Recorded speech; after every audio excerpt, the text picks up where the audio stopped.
अस्सलामुअलैकुम। आज हम क्लास 6 ऑक्सफोर्ड की जो साइंस की बुक है उसका हमने चैप्टर नंबर 2 स्टार्ट किया हुआ था। पार्ट नंबर 1 मैंने अपलोड किया हुआ है। आज हम पार्ट नंबर 2 पढ़ेंगे। तो पार्ट नंबर 2 में सबसे पहले पॉलिनेशन आता है। तो अब पॉलिनेशन क्या होती है? हमने पिछली वीडियो में देखा था कि प्लांट के कौन कौन से पार्ट्स हैं, यानी कार्पेल हो गया, स्टिग्मा हो गया, एंथर हो गया, उनकी क्या क्या फंक्शन है, हमने ये भी पढ़ा था। तो हमने ये कार्पेल स्टिग्मा के बारे में पढ़ा। आज हम उसका प्रैक्टिकल देखेंगे कि आखिर ये जो कार्पेल है, स्टिग्मा है, एंथर है, different part of the plant, ये किस तरह से हेल्प करते हैं पॉलिनेशन के अंदर। लेकिन अब सवाल पैदा होता है कि भाई पॉलिनेशन क्या चीज़ है? तो पॉलिनेशन का जो लफ्ज़ है वो पॉलिन से निकला है, और पॉलिन मेल सेक्स ऑर्गन है प्लांट का। अगर किसी को नहीं पता कि पॉलिन किसे कहते हैं तो पार्ट नंबर 1 जो मैंने अपलोड किया हुआ है जाके देख लें। उसमें पॉलिन के बारे में बताया गया है कि आखिर पॉलिन किसे कहते हैं। पॉलिन एंथर में पाया जाता है, मतलब मैं आप लोग को इतना बता सकता हूँ कि पॉलिन एंथर में पाया जाता है और ये मेल सेक्स ऑर्गन है। अब पॉलिनेशन का क्या मतलब है? पॉलिनेशन का मतलब होता है एंथर, यानी जो प्लांट का जो मेल पार्ट है उसका जो ऊपर वाला पार्ट है उसको हम एंथर बोलते हैं। एक होता है उसका फिलामेंट होता है, एक होता है एंथर। जो एंथर होता है उसके अंदर पॉलिन ट्यूब्स होते हैं और उन पॉलिन ट्यूब्स के अंदर पॉलिन ग्रेन्स होते हैं। क्या होता है? Pollen grains. वो जो पॉलिन ग्रेन्स होते हैं उनके अंदर मेल सेक्स सेल पाए जाते हैं। क्या? उनके अंदर मेल सेक्स सेल पाए जाते हैं। अब जब वो मेल सेक्स सेल यानी जो पॉलिन है वो एक फ्लावर से दूसरे फ्लावर की तरफ जाएगा, तो उस प्रोसेस को जिसके तहत एक पॉलिन ट्रांसफ़र हुआ है एक प्लांट से दूसरे प्लांट की तरफ, हम उस प्रोसेस को क्या बोलेंगे? पॉलिनेशन बोलेंगे।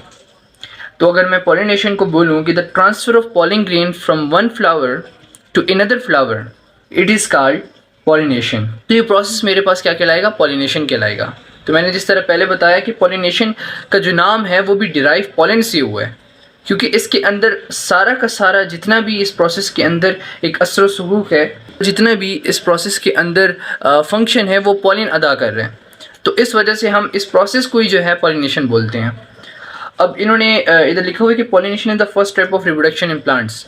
क्योंकि हम ज़ाहिरी बात है रिप्रोडक्शन इन प्लांट्स पढ़ रहे हैं, तो हम रिप्रोडक्शन इन प्लांट्स के तहत ये भी पढ़ेंगे कि भाई पॉलिनेशन क्या होती है। और इन्होंने बुक में लिख दिया है कि जो पॉलिनेशन है वो फर्स्ट स्टेप है रिप्रोडक्शन ऑफ प्लांट्स की। ज़ाहिरी बात है कि जब पॉलिन एक प्लांट से दूसरे प्लांट की तरफ जाएगा तो उसके बाद ही वो आगे का प्रोसेस करेगा ना, क्योंकि एक फ्लावर के अंदर तो कुछ भी नहीं हो सकता। मतलब मेल और फीमेल सेक्स ऑर्गन एक फ्लावर के अंदर थोड़ी ना कंबाइन हो सकते हैं, तो लाजमन उन्हें एक फ्लावर से दूसरे फ्लावर के अंदर जाना होगा। तो वो किस तरह से ट्रांसफ़र होते हैं? वो थ्रू पॉलिनेशन ट्रांसफ़र होते हैं।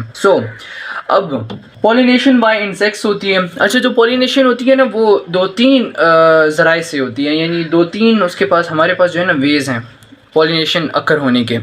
एक होती है पॉलिनेशन बाय इंसेक्ट्स, एक होती है पॉलिनेशन बाय विंड, एक होती है पॉलिनेशन बाय वाटर।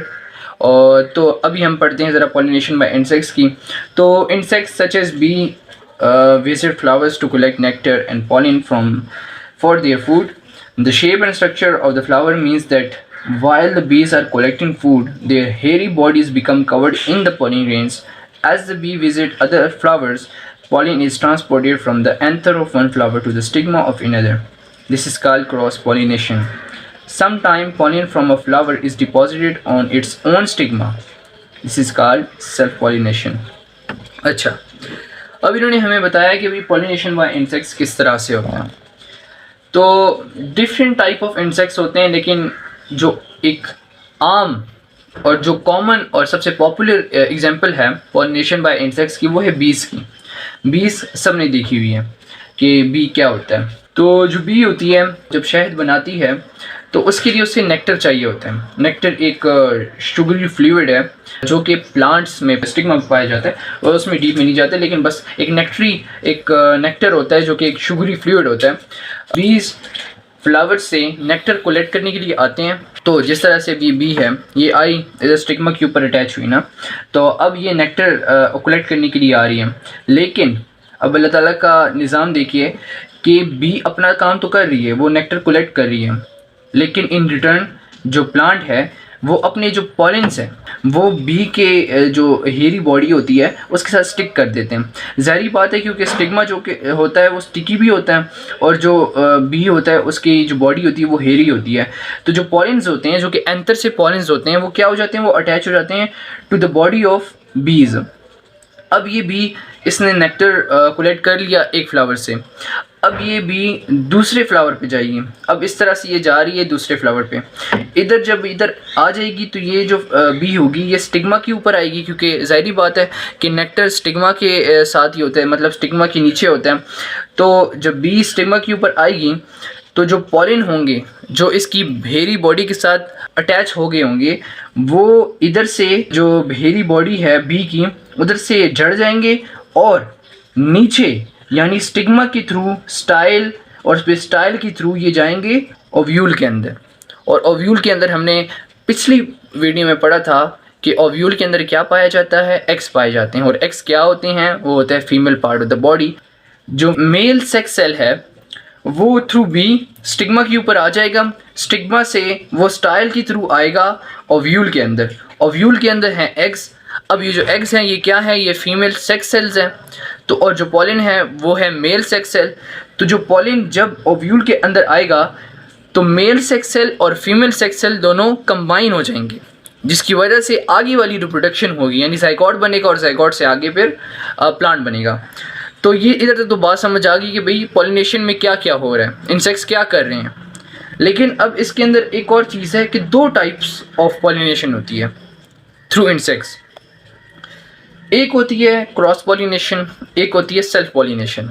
अब एक प्लांट है, एक प्लांट का एक फ्लावर है, मतलब फर्ज करें कि ये एक फ्लावर है। अब इस फ्लावर से पॉलिन आया, ऐसे क्रॉस पॉलिनेशन हुई और दूसरे फ्लावर के ऊपर आ गया बी। तो अब pollen from one flower is transported to another flower. तो मैं इसको क्या बोलूँगा, इसको बोलूँगा क्रॉस पॉलिनेशन हुई है। यानी इसके अंदर अब दो फ्लावर्स हैं, अब दो फ्लावर जो है ना इस प्रोसेस के अंदर पार्ट ले रहे हैं, तो मैं बोलूँगा कि ये क्रॉस पॉलिनेशन है।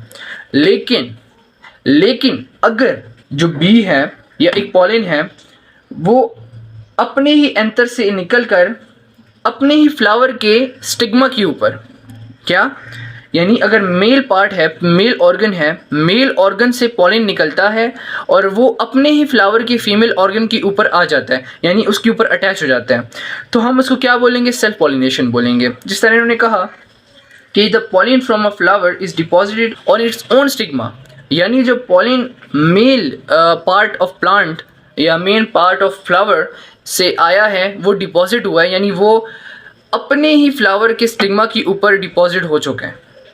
तो उसमें मैं क्या बोलूँगा कि ये होगा सेल्फ पॉलिनेशन। और सेल्फ पॉलिनेशन और क्रॉस पॉलिनेशन में क्या फ़र्क है? सेल्फ पॉलिनेशन और क्रॉस पॉलिनेशन में फ़र्क ये है कि जो क्रॉस पॉलिनेशन होती है उसके अंदर दो फ्लावर होते हैं, लेकिन जो सेल्फ पॉलिनेशन होती है उसके अंदर सिर्फ एक ही फ्लावर होता है। तो आई होप आप लोग को समझ आ चुका होगा। इसके अलावा ये डीडीओ नो है कि gas plant is also known as burning bush because a strong lemon scented vapour is given off by its leathery green leaves, flowers and seed pods.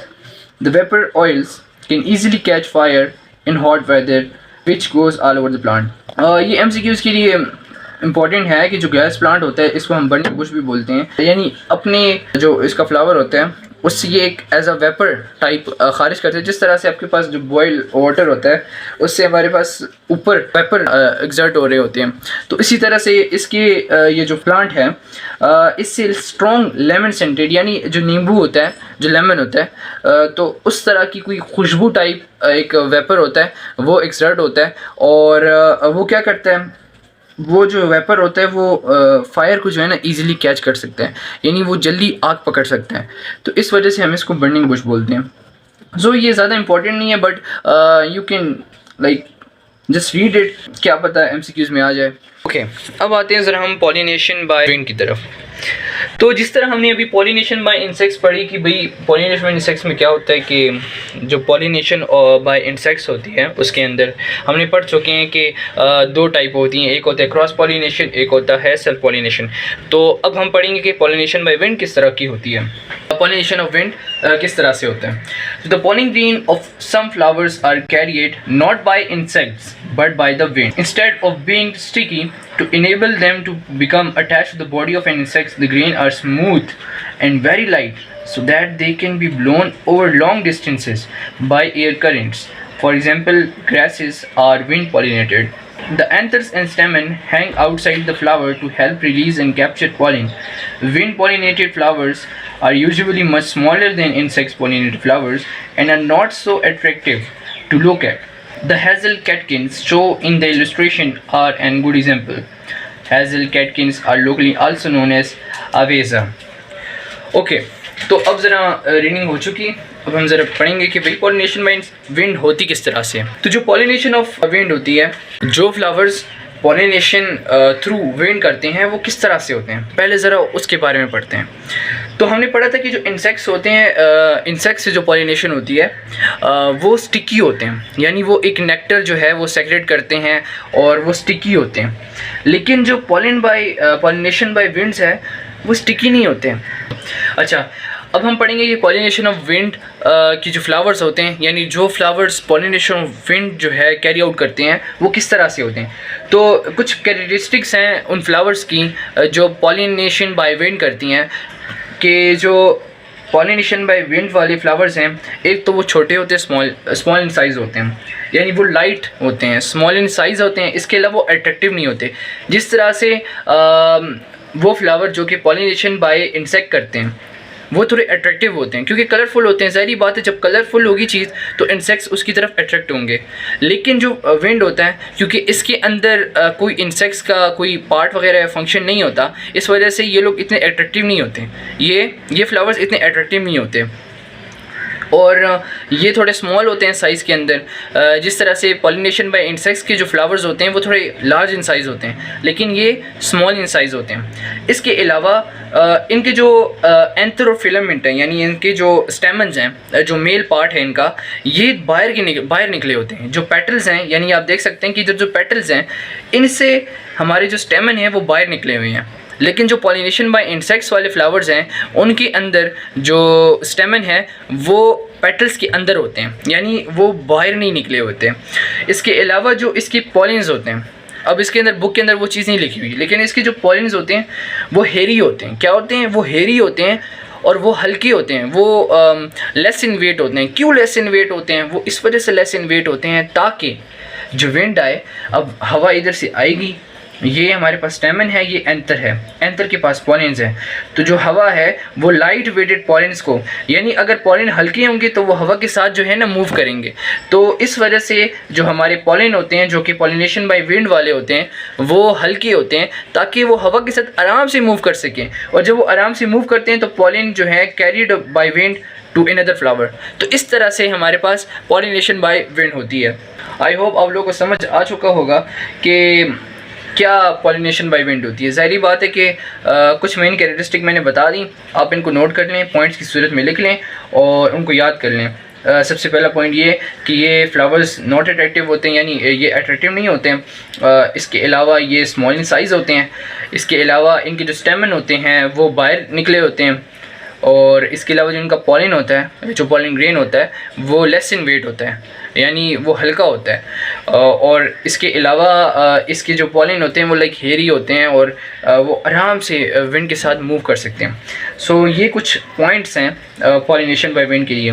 इसके अलावा इन्होंने हेज़ल कैटकिन की एग्जांपल ली हुई है, जो कि विंड पॉलिनेटेड फ्लावर है। अक्सर औकात हेज़ल कैटकिन जो है ये पाकिस्तान के कई शहरों में पाए जाते हैं, तो ये अक्सर औकात आप में से बहुत सारे लोगों ने देखे भी होंगे।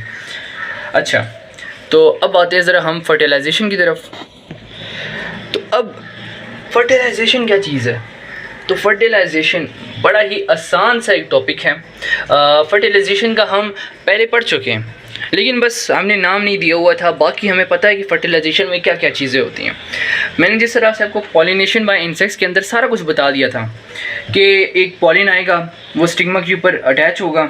अच्छा, फिर स्टिग्मा से वो जाएगा स्टाइल के अंदर, स्टाइल से वो जाएगा ओव्यूल के अंदर। ओव्यूल के अंदर क्या होगा? ओव्यूल के अंदर फीमेल सेक्स सेल होगा और जो पॉलिन है वो मेल सेक्स सेल है। जो फीमेल सेक्स सेल है और मेल सेक्स सेल है वो दोनों अटैच होंगे, कंबाइन होंगे, जिसकी वजह से जाइगोट बनेगा। और फिर जाइगोट आगे जाके सीड बनाएगा और फिर आगे सीड क्या बनाएगा? प्लांट बनाएगा। ये तो आप लोगों को समझ आ चुकी है। अब हम ज़रा इनको नाम देते हैं कि जब मेल और फीमेल सेक्स सेल कंबाइन होते हैं तो फिर वो जो प्रोसेस है उसको हम क्या नाम देते हैं? उस प्रोसेस को हम क्या नाम देते हैं? उस प्रोसेस को हम देते हैं फर्टिलाइजेशन का नाम। क्या? उस प्रोसेस को जिसके अंदर मेल सेक्स सेल और फीमेल सेक्स सेल कंबाइन होते हैं और वो जाइगोट बनाते हैं, उस प्रोसेस को हम फर्टिलाइजेशन बोलते हैं। तो बहुत ही आसान है ये टॉपिक, क्योंकि हम पहले पढ़ चुके हैं ये चीज़। अच्छा, तो ज़रा हम इसके अंदर डीपली जाते हैं। मैं आप लोग को ओवरव्यू दूंगा, रीडिंग नहीं कराऊंगा अभी, क्योंकि ये टॉपिक जो है ना कॉन्सेप्ट बेस है। इसके अंदर रीडिंग का आई गेस इतना कोई ख़ास पार्ट नहीं है जितना इसके अंदर कॉन्सेप्ट इम्पॉर्टेंट है। अच्छा, तो अब जो पॉलिन है वो आया इधर स्टिग्मा के ऊपर जो है अटैच हो गया। स्टिग्मा ने इसको मतलब लाइक अटैच कर लिया, ठीक है। अब जो पॉलिन है, ये पॉलिन क्या बनाएगा? ये पॉलिन ट्यूब बनाएगा। अच्छा, जो पॉलिन है वो स्टिग्मा के ऊपर अटैच हो गया। अब ये जो पॉलिन है ये एक पॉलिन ट्यूब बनाएगा। पॉलिन ट्यूब ये ग्रो करेगा टूवर्ड्स द ओव्यूल। अब ये पॉलिन ट्यूब स्टाइल के थ्रू आएगी नीचे और ये ओव्यूल के अंदर आ जाएगी, जिस तरह से ये अंदर ओव्यूल के अंदर आ गई है, ठीक है। अच्छा, ये तो ओव्यूल है, लेकिन ये पूरी ओवरी है, ये ओवरी है और इसके अंदर ओव्यूल्स पाए जाते हैं। तो ओवरी फ्रूट के अंदर डेवलप होती है जब फर्टिलाइजेशन अगर हो जाती है, और जो ओव्यूल होता है वो सीड के अंदर डेवलप हो जाते हैं। तो अब ये ओव्यूल है, पॉलिन ट्यूब फ्रॉम स्टिग्मा जाएगी ओव्यूल के अंदर, और जब ये ओव्यूल के अंदर आ जाएगी पॉलिन ट्यूब, तो जो पॉलिन ग्रेन्स के अंदर जो मेल सेक्स सेल्स हैं वो थ्रू पॉलिन ट्यूब ट्रांसफ़र हो जाएंगे ओव्यूल के अंदर। जब ओव्यूल के अंदर ये लोग ट्रांसफ़र हो जाएंगे तो अब ये जो मेल सेक्स सेल है वो कंबाइन हो जाएगा फीमेल सेक्स सेल के साथ, और जब वो दोनों कंबाइन हो जाएंगे तो फिर क्या बनाएंगे? वो बनाएंगे जाइगोट। तो हम इस प्रोसेस को क्या बोलते हैं? इस प्रोसेस को हम बोलते हैं फर्टिलाइजेशन।